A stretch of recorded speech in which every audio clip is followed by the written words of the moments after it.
Welcome to Amjad academy. 11th का हम units and measurement ये चैप्टर पढ़ रहे हैं। पिछले लेक्चर में हमने एरर को इंट्रोड्यूस किया था, टाइप्स ऑफ एरर पढ़े थे। अब इस लेक्चर में हम पढ़ेंगे एस्टिमेशन ऑफ एरर। एरर हमारे मेजरमेंट में एरर होना वो ज़रूरी है। एरर हम ज़ीरो नहीं कर सकते, ये सेंटेंस भी मैंने आपको बोला था। एरर पॉजिटिव रहेगा, एरर नेगेटिव रह सकता, लेकिन एरर ज़ीरो नहीं रह सकता। एरर को हम अलबत्ता मिनिमाइज़ कर सकते हैं। सिस्टमैटिक एरर है और रैंडम एरर है, हम इनको कम कर सकते हैं, ज़ीरो नहीं कर सकते हैं। लेकिन फिर भी हमारे मेजरमेंट में अगर एरर हुआ तो कितना हुआ वो अब हम एस्टिमेट करेंगे, उसको गिनेंगे हमारे मेजरमेंट में कितना एरर आया है। एरर को मैंने ये बोलकर भी आपको इंट्रोड्यूस किया था कि the difference between the true value and the measured value, उसको कहते हैं error. Now we start with the estimation of error. कोई भी चीज़ का जब मेजरमेंट किया जाता है तो आप एक रीडिंग नहीं लेते हैं, एक वैल्यू फाइंड आउट नहीं करते हैं। जैसे मिसाल के तौर पर अगर आप इस पेन की लेंथ गिनना चाहते हैं तो आप इस पेन की लेंथ यहाँ सामने से गिनेंगे, फिर यहाँ इधर पीछे से गिनेंगे, ये मेरी अंगूठी की तरफ से गिनेंगे, यहाँ ये मेरी उंगली की तरफ से गिनेंगे और तीसरे एक तरफ से गिनेंगे। मतलब आप एक से ज़्यादा रीडिंग लेंगे। इससे फ़ायदा ये होता है कि एरर जो है वो डिवाइड हो जाता है। तो इस वजह से हम नंबर ऑफ रीडिंग्स लेंगे। रीडिंग्स मतलब जो आपने इंस्ट्रूमेंट लगा के जो आपको वैल्यू मिली उसको कहते हैं रीडिंग। फॉर एग्जांपल मैंने इसको स्केल लगाया और इसकी लेंथ आ गई मान लीजिए 15 सेंटीमीटर, और जब मैंने इसको दूसरे तरफ से गिना तो हो सकता है कि वो 15.1 सेंटीमीटर हो गई होगी। तो 15.0, 15.1, हो सकता है कि 15.09 भी मिल जाए। तो इस तरह से जितने रीडिंग्स, जितने मेरे ये ऑब्जर्व वैल्यूज में देखूंगा, इंस्ट्रूमेंट से गिनूंगा, उसको कहते हैं रीडिंग्स, इंडिविजुअल रीडिंग्स। तो मान लीजिए कि मैं किसी मेजरमेंट, किसी क्वांटिटी के मेजरमेंट में मुझे अलग अलग वैल्यूज मिले, वही एक ही क्वांटिटी, एक ही चीज़ की, लेकिन उसके अलग अलग वैल्यूज मिले। तो उसके वैल्यूज सपोज मैं ये करता हूँ कि A1 है, A2 है, A3 है, ऐसे मैंने बहुत सारे रीडिंग्स लिया और आखिरी समझ लीजिए AN रीडिंग है। मतलब मैंने कितने रीडिंग्स लिया? टोटल N रीडिंग्स लिया है, N नंबर ऑफ रीडिंग्स लिया है। तो यहाँ पर कुछ वैल्यू रहेगी, यहाँ पर कुछ वैल्यू रहेगी, यहाँ पर कुछ वैल्यू रहेगी। हो सकता है A1 और A2 सेम आए, हो सकता है कि A1 और A3 सेम आए, हो सकता है कि तीनों भी सेम आए, हो सकता है कि तीनों भी अलग अलग आए। कुछ भी पॉसिबिलिटी हो सकती है। तो ये वैल्यूज हैं। तो जो ये वैल्यूज मुझे ऑब्जर्व मिले इंस्ट्रूमेंट के जरिए, उनको कहते हैं रीडिंग्स। ये रीडिंग्स आए हैं। तो सबसे पहली चीज जो हम एरर के समय गिनते हैं तो वो टर्म मैंने यहां पर लिखा है। हमको गिनना है एरिथमेटिक मीन, जिसको मोस्ट प्रोबेबल वैल्यू बोलते हैं, एरिथमेटिक मीन। तो एरिथमेटिक मीन क्या होता है? It is the average of all the readings. तो एरिथमेटिक मीन, इसका सिंबल हम रखेंगे AM, M for mean, arithmetic mean. तो इसका डेफिनेशन क्या है? It is defined as average value, defined as average of, औसत, एवरेज मतलब औसत, एवरेज ऑफ ऑल रीडिंग्स। ये हमारे रीडिंग्स है, ये जो मैंने लिखा हूं A1, A2, A3 dot dot और AN। तो इन सब का एवरेज निकालिए। अब एवरेज निकालने का क्या तरीका है, यानी अरिथमेटिक निकालने का तरीका क्या है?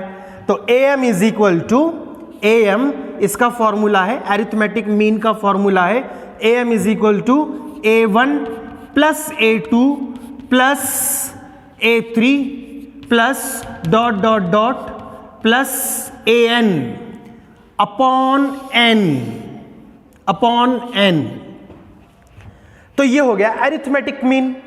जो आपके पास इंडिविजुअल रीडिंग्स आएंगे उन सबको ऐड करके divide by number of readings.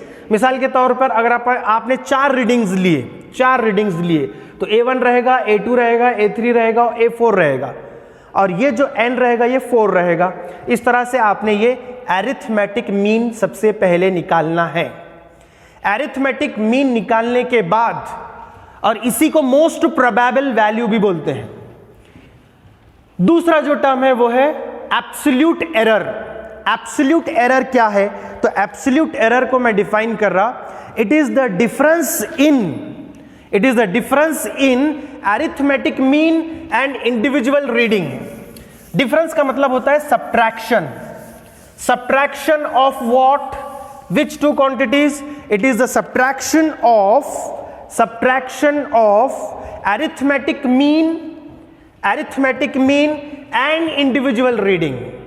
ये इंडिविजुअल रीडिंग है, तो जितने इंडिविजुअल रीडिंग्स रहेंगे उतने एब्सोल्यूट एरर रहेंगे। तो एब्सोल्यूट एरर मैं यहां लिख रहा हूं, I hope it is visible. Absolute error.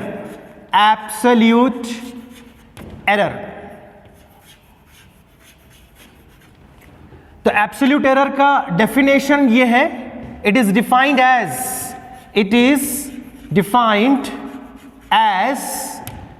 The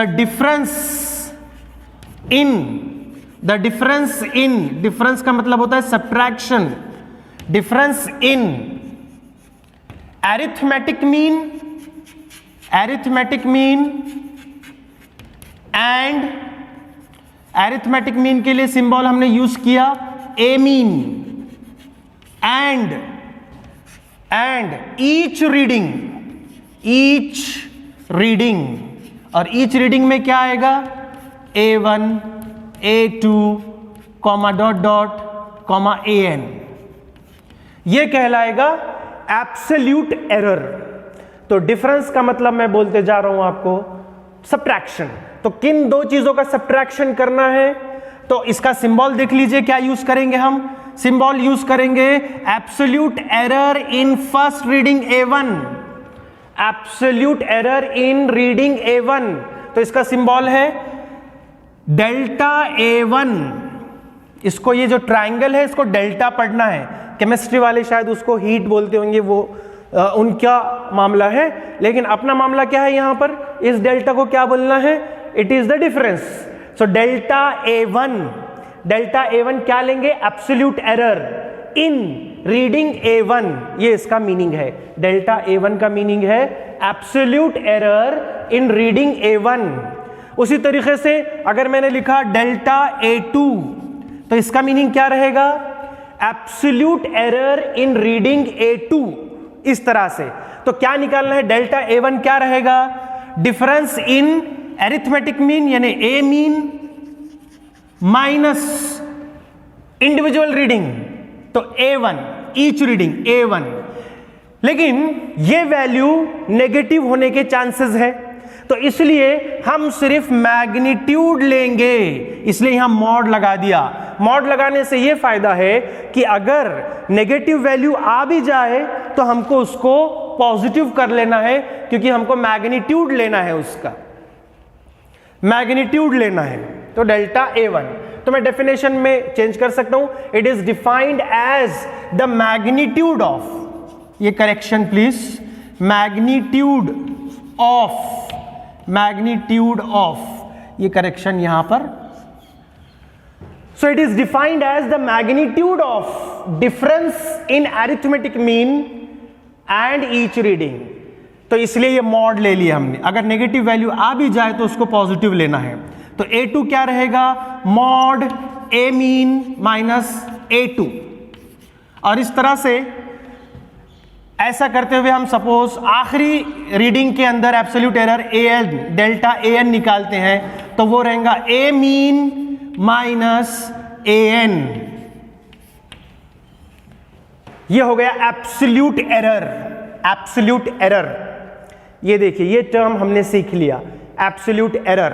तो मैं जो चीजें यहां पर हो गई है ये यहां से हटा देता हूं। एब्सोल्यूट एरर हो गया। नेक्स्ट टर्म है मीन एब्सोल्यूट एरर, उसका नाम ही है मीन एब्सोल्यूट एरर। तो ये क्या रहेगा फिर? Third term mean absolute error.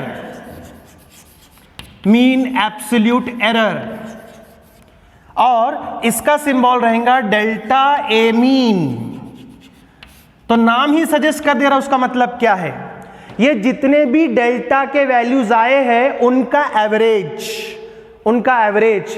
तो डेल्टा ए मीन का फॉर्मूला क्या बना, delta A mean is equal to delta A1 plus delta A2 plus so on, आखिरी reading plus delta AN upon n, जितने रीडिंग्स उतने एब्सोल्यूट एरर। और फिर जब डेल्टा ए मीन निकालेंगे, मीन एब्सोल्यूट एरर निकालेंगे, तो then it will be the average of all these absolute errors. In fact इसका डेफिनेशन भी आप बोल सकते हैं, मीन एब्सोल्यूट एरर का डेफिनेशन ये बोल सकते हैं, the average of all the absolute errors in an observation is called as mean absolute error represented by delta A mean। तो ये टर्म भी हो गया मीन एब्सोल्यूट एरर। डेफिनेशन देख लीजिए इसका क्या है, it is the average of all the absolute errors, next term जो है, नेक्स्ट टर्म उसके बाद जो है वो है रिलेटिव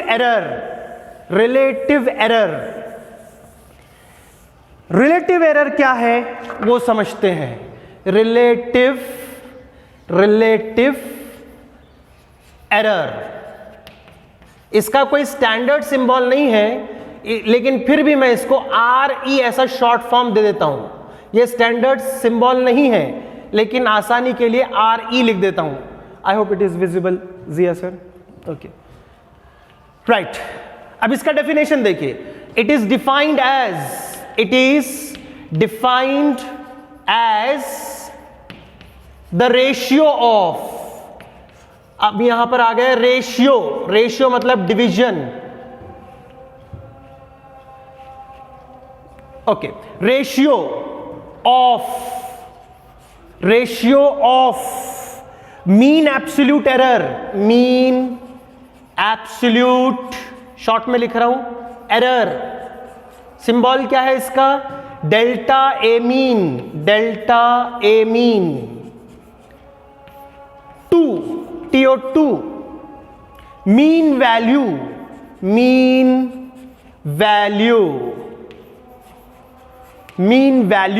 और मीन वैल्यू का सिंबल क्या है, मीन वैल्यू का सिंबल है a mean. So that is relative error. अब देखिए यहां डिफरेंस था, डिफरेंस वर्ड के लिए सब्ट्रैक्शन, यहां पर क्या वर्ड आया, रेशियो मतलब डिवीजन, तो दो क्वांटिटीज का डिवीजन। ये रिलेटिव एरर यहां से निकाल देता हूं मैं, और ये परसेंट एरर है, ये आखिरी रहेगा। तो यहां पर रिलेटिव एरर का फॉर्मूला बना रहा हूं मैं, relative error is equal to, relative error definition क्या बोल रहा है, रेशियो मतलब डिवीजन, किसका डिवीजन, मीन एब्सोल्यूट एरर यानी डेल्टा ए मीन 2 मीन वैल्यू यानी अरिथमेटिक मीन, 2 अरिथमेटिक मीन यानी ए मीन, यह आ गया रिलेटिव एरर। और आखिरी रहेगा परसेंट एरर। देखिए इसका डेफिनेशन है, परसेंट एरर का भी कोई सिंबल स्टैंडर्ड नहीं है, मैं इसको PE लिख देता हूं। तो percent error is equal to relative error multiplied by 100।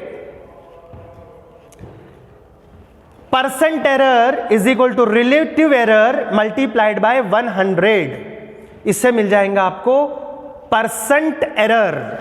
तो हमने क्या क्या सीखा, हमने पहला जो टर्म सीखा अरिथमेटिक मीन, ये इंडिविजुअल रीडिंग्स है, फिर उसके बाद एब्सोल्यूट एरर, ये निकालने का फॉर्मूला, उनका मीन यानी मीन एब्सोल्यूट एरर, फिर हमने देखा रिलेटिव एरर, और फिर उसके बाद परसेंट एरर।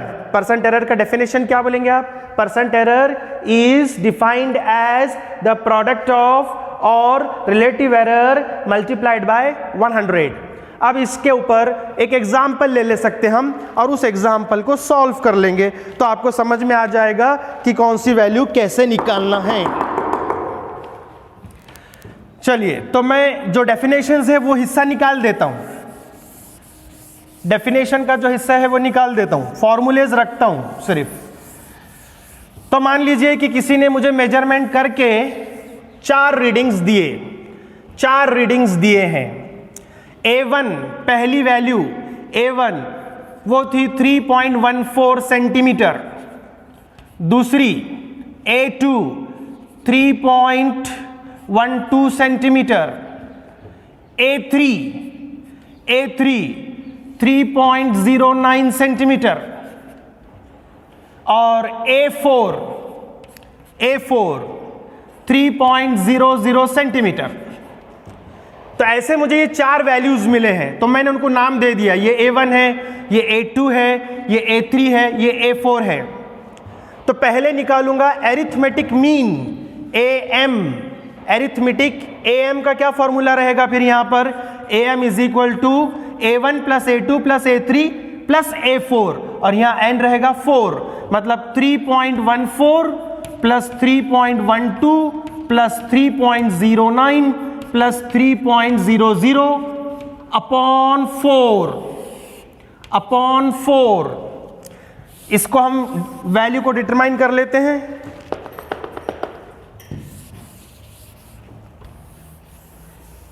ये वैल्यू को डिटरमाइन कर लेते हैं। So this AM is equal to इसका addition 2 plus 4 6 plus 9 15 5 carry 1 2 3 here it is 3 1 3 2 6 9 12.35 upon 4। अब इसको डिवाइड कर लेते हैं।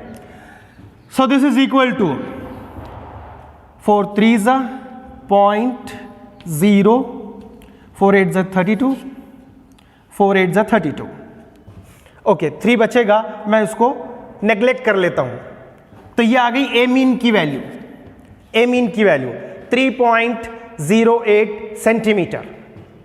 अब क्या निकालना है? एब्सोल्यूट एरर हर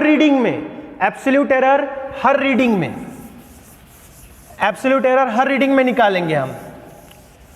तो देखिए डेल्टा A1 क्या रहेगा? Delta A1 magnitude of A mean minus A1। मैं यहां वैल्यू सब्स्टिट्यूट कर रहा। तो मॉड ऑफ AM 3.08 माइनस पहली रीडिंग 3.14। अब यहां से बड़ी वैल्यू में से छोटी वैल्यू सब्ट्रैक्ट करना आपने। नेगेटिव वैल्यू आएगी उसको पॉजिटिव ले लेने का है मैग्नीट्यूड के वजह से। तो इसका अगर आप सब्ट्रैक्शन करेंगे तो 0.06 आएगा, 0.06 सेंटीमीटर। उसी तरीके से अब हम निकालेंगे डेल्टा A2 क्या रहेगा? मॉड 3. A मीन लेना है 3.08 माइनस 3.12। ये भी नेगेटिव आएंगी तो बड़े में से छोटा माइनस करना और उसको प्लस कर देना, तो ये हो जाएगा 0.04 सेंटीमीटर। हमको A3 भी लगेगा। तो delta A3 is equal to mod A mean minus A3 और इसके वैल्यूज में डायरेक्ट सब्स्टिट्यूट कर देता हूं यहां पर। तो मॉड 3.08 माइनस A3 रीडिंग क्या वैल्यू है? 3.09, यह आ जाएगा 0.01। और एक चौथी 4 रीडिंग्स लिए हमने, तो delta A4 is equal to mod 3.08 minus चौथी रीडिंग 3 है 3.00। इसको अगर सब्ट्रैक्शन करें हम तो ये आ जाएगा 0.08 सेंटीमीटर। ये भी सेंटीमीटर रहेगा। Delta A1, delta A2, delta A3, delta A4 4 reading, 4 absolute errors. अब उसका क्या निकालना है? Delta A mean mean absolute error का फॉर्मूला आपके सामने है। Delta A1 plus delta A2 plus dot plus delta AN upon n। तो यहां पर ये A मीन में मैं वैल्यू सब्स्टिट्यूट कर रहा हूं।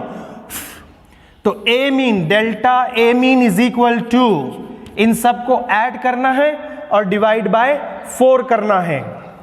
तो क्या क्या वैल्यूज है? ये वैल्यूज है 0.06 plus 0.04 plus 0.01 plus 0.08 divided by 4 upon 4, 8, 9, 13, 19, तो 0.19 आ जाएगा अपॉन 4। अब इसका डिवीजन कीजिए, 0.1 लेंगे, 4 के टेबल में 1 नहीं आएगा, फिर बाजू वाला भी नंबर लेना पड़ेगा, तो यहां पर आपको एक बार 0 लेना पड़ेगा, और फिर 4 4 जा 16, 4 4 जा 16 बचेगा 3, 30, 4 7 जा 28, 28, 2 बचेगा, और 4 5 जा 20। ये आ गया आपका delta e a mean. I hope you are getting. Next will see relative error. चलिए अब रिलेटिव एरर निकाल रहे हैं हम। रिलेटिव एरर का फॉर्मूला आपके पास रखा हुआ है यहां पर, delta A mean upon a mean. Relative error is equal to delta A mean कितना आया, 0.0475 अपॉन ए मीन आया 3.08। ये डिवीजन करेंगे। मैं मेरे कलीग अवैध सर से रिक्वेस्ट करूंगा कि कैलकुलेटर पर ये वैल्यू कैलकुलेट करके मुझे बताइए कि कितना आता है। 0.0478 upon 3.08। So let me calculate it. मेरे पास कैलकुलेटर है नहीं है अभी फिलहाल। ओके, तो यहां जो भी वैल्यू आएगी उसको कोई यूनिट नहीं रहेगा, क्योंकि ये भी सेंटीमीटर में, ये भी सेंटीमीटर में, तो centimetre and centimetre gets cancelled. तो ये दोनों का डिवीजन करेंगे हम। 0.0475 डिवाइडेड बाय 3.08, तो that is equal to 0.0154। I hope it is okay. 0.0154 ये आ गई रिलेटिव एरर। नो यूनिट, आप देख रहे हैं इसको कुछ भी यूनिट नहीं, क्योंकि रेशियो ऑफ सिमिलर क्वांटिटी। चलिए नेक्स्ट आखिरी परसेंट एरर निकालेंगे। परसेंट एरर का क्या फॉर्मूला दिख रहा है आपको यहां पे? रिलेटिव एरर को 100 से मल्टीप्लाई करना है, तो percent error is equal to relative error 0.0154 multiplied by 100। इसको मल्टीप्लाई किया तो ये हो जाएगा 1.54%। इस तरह से हमने परसेंट एरर भी निकाला। तो हमारा ये जो मेजरमेंट था जिसमें हमने एक ही चीज के वैल्यूज गिने थे, उसके अलग अलग ये रीडिंग्स आए थे, हमारे उस रीडिंग में जो एरर बना वो इतने परसेंट एरर बना, 1.54%। इस तरह से हम एरर को डिटरमाइन कर सकते हैं। उसके बाद जो पॉइंट है, जो अगला पॉइंट रहेगा वो रहेगा significant figure and order of magnitude. तो ये जो मैंने आपको पॉइंट लिया है, इसका वीडियो आप दूसरों को शेयर कीजिए, लाइक कीजिए, हमारे YouTube चैनल को सब्सक्राइब कीजिए। आपको कुछ क्वेश्चन है, कुछ डिफ़िकल्टी है तो कमेंट बॉक्स में मेरे साथ शेयर कीजिए। इंशाल्लाह आपको उसका जवाब मिल जाएगा। लेक्चर अच्छा भी लगे ना भी अच्छा लगे तो आप कमेंट बॉक्स में अपने कमेंट्स ज़रूर दीजिए। इंशाल्लाह विल कंटिन्यू।